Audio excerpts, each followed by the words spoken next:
Have you ever gotten in an argument with someone and tried to convince them or persuade them to accept your way of looking at things, your opinion, your perspective? Well, if you have, you probably butted up against what I like to call the persuasion paradox. Sharon Horne-Ellstrom here. Welcome to day 291 of our annual challenge, our BU 365-day challenge, to do one thing every day that improves us in some way. And so for the past, I don't even know how many days now, probably almost a couple of weeks, we've been talking about paradoxes. And a paradox, I love language and English things and learning and what things mean. I talk about idioms a lot in my Supersize Your Business group. And so I thought paradoxes, well, those are really interesting. They're a statement that sounds absurd when you first heard it. You're like, oh, no way, that can't possibly be true, because it sounds like it's got misinformation or it's twisted or something. And then you start to think about it even a little bit and you're like, oh my gosh, that's absolutely true. I've seen that in other people, and I might even have seen it in myself.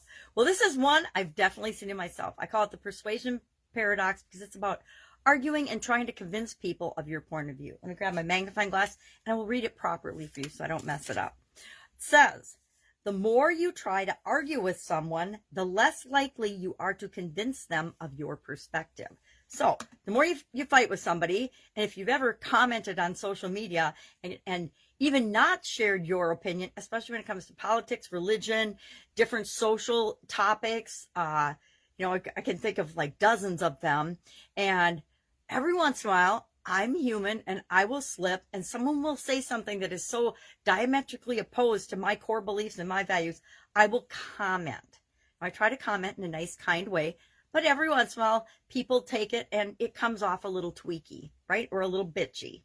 And I don't mean for it to be that way. My sister the other day accused me of being condescending. And I'm like, I just asked a question. I wasn't trying to be condescending. But to her, what I said felt like I was criticizing or being condescending for some reason. I think she hangs around my other sister too much. Anyway, so I personally have had this happen where somebody will post something, I'll make a comment, and they'll either take it the right way or the wrong way, and it leads to a little bit of a conversation. And I will catch myself, usually a comment or two in, and say, whoa, hold the phone. This is going the wrong direction. This person's making assumptions. I'm making assumptions about the assumptions they're making, and it's not going anywhere. Because guess what? The only person that can change their mind is you. You're the only person that can change your own mind, and that's true of everyone else as well, right? Nobody is going to convince us of something, short of manipulation, mind,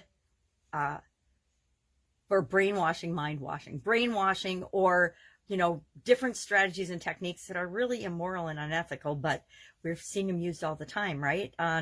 In the media, in advertising and marketing and things, we see all these mind tricks and games that smart business people, smart politicians know how to use, and they're using it to manipulate the masses, not to improve our lives, but to get what they want. So we have to be on the lookout for that, right? And keep in mind that we all are responsible for thinking for ourselves. So what can we do for an action item about this one today? I guess my question for you and for myself is, what do I find myself arguing about the most often?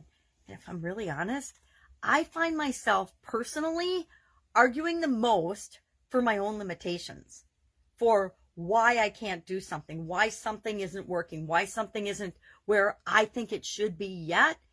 I argue for my current beliefs instead of arguing for the things that I want. And it's kind of a scary but true realization, but I can't do anything about it until I am aware of it, right? So even though I was getting ready this morning, I'm like, oh, what do I argue the most about? Well, I argue for why I need to stay the same. Why? And that's really crazy to think, because I set goals and I do all the things that I think I need to be doing to move my life in the direction I want it to go. Yet there's still this underlying current of I need to argue for my current identity and and that includes all of my current beliefs and current limitations, right? So that to me is an eye opener. So our action item today is just to think about and ask yourself, what do you argue the most for? What do you find yourself arguing the most for or about? I have a sister, she argues about politics all the time.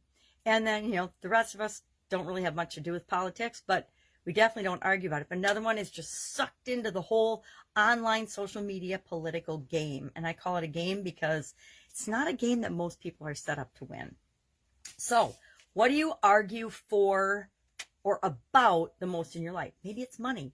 Maybe it's how to raise the kids. Maybe it's something at work, that a project or something that's not going the way you think it should be. Maybe it's like me, you are arguing most with yourself in your head for certain things not to change, things to change, whatever it is for you. All right, that is our topic today. I think it's a fascinating one. Like I said, these paradoxes, I think when I first read the list, I'm like, whatever, those aren't true for me. But as I go through each and every one, I can find dozens, if not hundreds of examples in my past where I have absolutely positively fallen for or been a part of this particular paradox, which is why it's a paradox, right? It's a paradox because most of us humans don't think that we're part of it, but we absolutely positively are. We all think we're so different, which we are, but we're also a lot more alike than we ever will be different. Human beings are a lot alike